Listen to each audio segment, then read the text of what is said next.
Bonjour et bienvenue pour ce 43e jour de Booktube.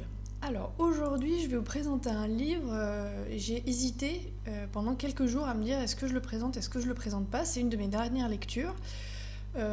Malgré le fait qu'il m'ait complètement bouleversée et pas forcément pour le meilleur, c'est quand même un roman coup de poing et c'est brillamment mené de bout en bout, donc je me dois de vous en parler.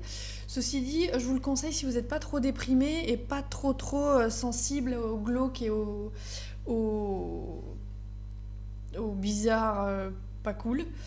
C'est un roman qui a été publié chez Actes Sud de Lise Spitz qui s'appelle Débâcle.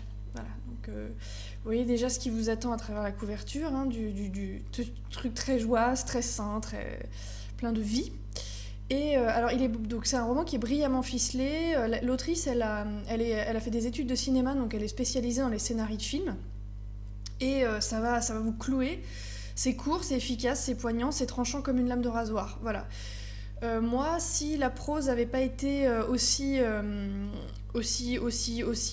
forte et si le texte m'avait pas tant tenu en haleine par le suspense, par la façon dont les choses sont amenées, y a quand même une atmosphère plombante et des horreurs suggérées et décrites de façon ultra distanciée qui m'auraient peut-être empêché d'arriver au bout. Voilà, ça c'est dit.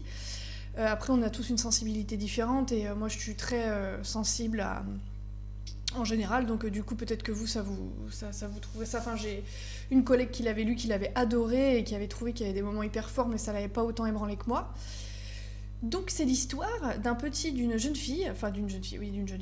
Eva, elle s'appelle, et Eva, elle a grandi dans un bled flamand perdu qui s'appelle Bovenmire. Et dans ce village, la même année qu'elle, seuls sont nés 2 autres garçons. Donc en gros, elle a que 2 copains de son âge avec qui jouer, Pim et Lawrence. Et ils sont tous les 3 inséparables pendant leur enfance. Voilà. Ils grandissent dans un espèce de microcosme campagnard, un peu fermé, pas forcément sain, avec des gens pas ouverts, pas franchement très... voilà, des trucs un peu mornes. Voilà, on sent tout de suite l'atmosphère un peu grise de ce village où il se passe rien, où les gens sont extrêmement limités parce que voilà, ils sont dans leur quotidien et voilà, donc c'est pas trop la folie.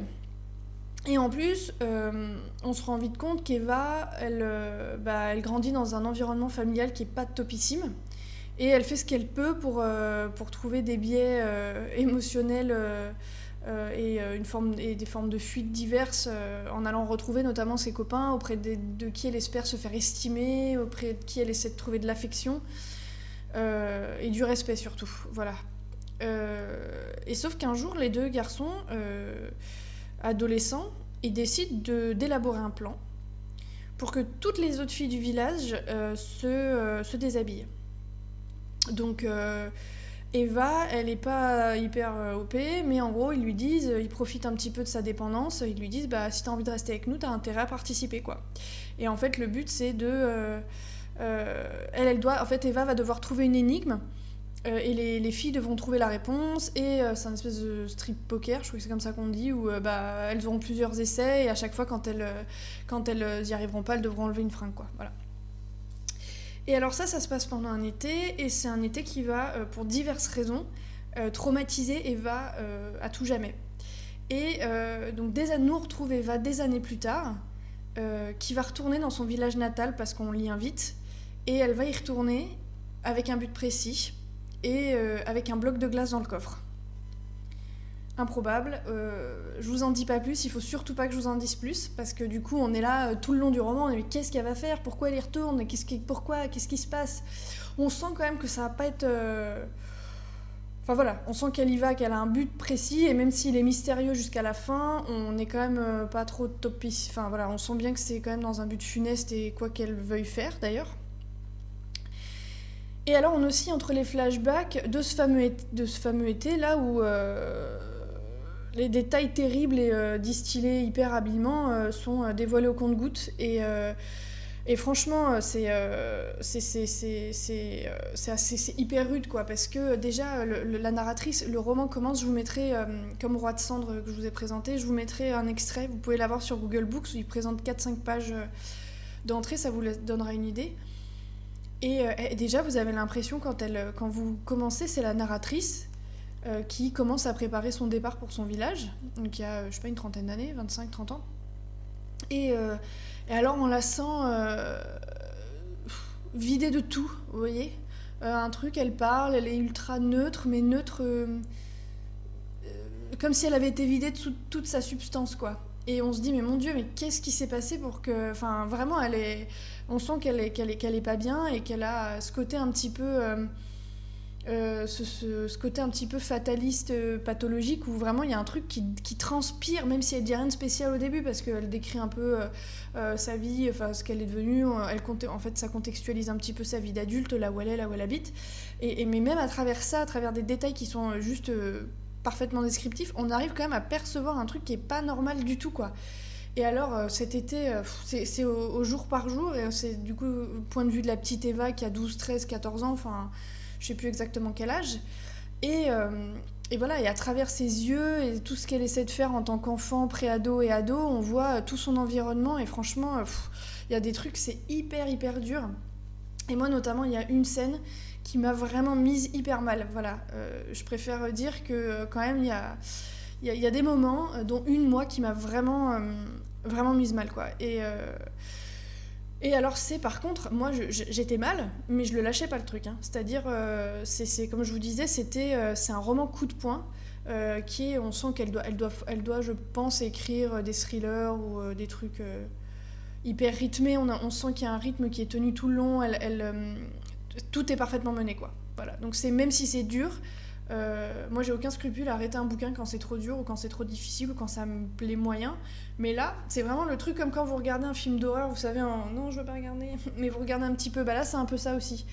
Vous dites, c'est un truc qui vous enveloppe, comme si on vous avait frappé avec un truc sur la tête et que vous avez pas trop envie, mais vous y allez quand même. Parce qu'il y a cette espèce de rythme narratif qui est hyper tenu, et quand même vous avez envie de savoir ce qu'elle veut faire à la fin, quoi. Parce que déjà vous savez pas vraiment ce qui s'est passé, enfin, même jusqu'au milieu du roman, elle distille vraiment des détails où on a l'impression d'attraper un bout de la solution, on a l'impression d'attraper un bout de ce qui s'est passé, du climax, parce que ça monte en puissance. À un moment, le glauque augmente, il y a des petits trucs qui se passent. On se dit, mais mon Dieu, qu'est-ce qui va se passer? Ça va être quoi le maximum? Ça va être quoi l'apogée de ce truc? Et on a peur d'y aller, hein. On a peur, mais on le lâche pas, quoi. C'est ça, donc c'est vraiment... c'est pour ça que je me suis dit, je le conseille pas à tout le monde, mais franchement, il est quand même... il vaut quand même le coup d'être lu, parce que si vous avez une sensibilité moins exacerbée que la mienne, vous allez l'adorer, quoi, parce qu'il se lit vraiment très rapidement. Moi, j'ai mis du temps parce que du coup, j'avais l'impression de ramer avec une rame en fer comme ça là, et vraiment c'était dur, mais pour ceux qui sont amateurs du genre. Et en fait, moi, je me disais aussi que peut-être si vous êtes amateur ou amatrice de auteurs ou autrices du Nord, notamment tous les Suédois qui écrivent beaucoup de thrillers. Enfin, moi, j'ai tenté d'en lire 2 ou 3, mais c'est pas ma came en général, comme je vous disais dans un autre booktube. Eux, ils ont cette espèce de description du glauque et de l'horreur de façon hyper distanciée, quoi. On lit, on fait, mais c'est horrible ce que tu es en train de raconter, c'est horrible ce que je suis en train de lire, hein, mon Dieu. Et voilà, et en même temps, cette narratrice, ce qui lui est arrivé, c'est horrible, et on ne peut que compatir. Et en fait, c'est vraiment, il n'y a même pas de jugement de morale ou de dénonciation. Enfin, c'est juste un truc, ça s'est passé, puis voilà, quoi. Voici les conséquences, et voilà, c'est totalement dénué de pathos et de sentiments et d'émotionnel, quoi. Donc c'est encore pire que quand il y en a trop, j'ai envie de dire, parce que vous avez ce côté suggéré, ce côté un petit peu les choses se passent comme ça et pas autrement, qui est assez dur pour moi en tout cas, qui n'ai pas l'habitude de lire ce genre de choses, voilà. Mais en attendant, si vous êtes prêts, lisez-le, et surtout n'hésitez pas à me dire ce que vous en pensez, et à lire allez voir sur le petit lien l'extrait que je vous mets dans la description, parce que on se fait une bonne idée là quand même avec le premier chapitre du ton que ça prend. Voilà. Et bien sur ces joies, voilà, je vous dis à demain, et puis j'espère que tout va bien pour vous. À demain.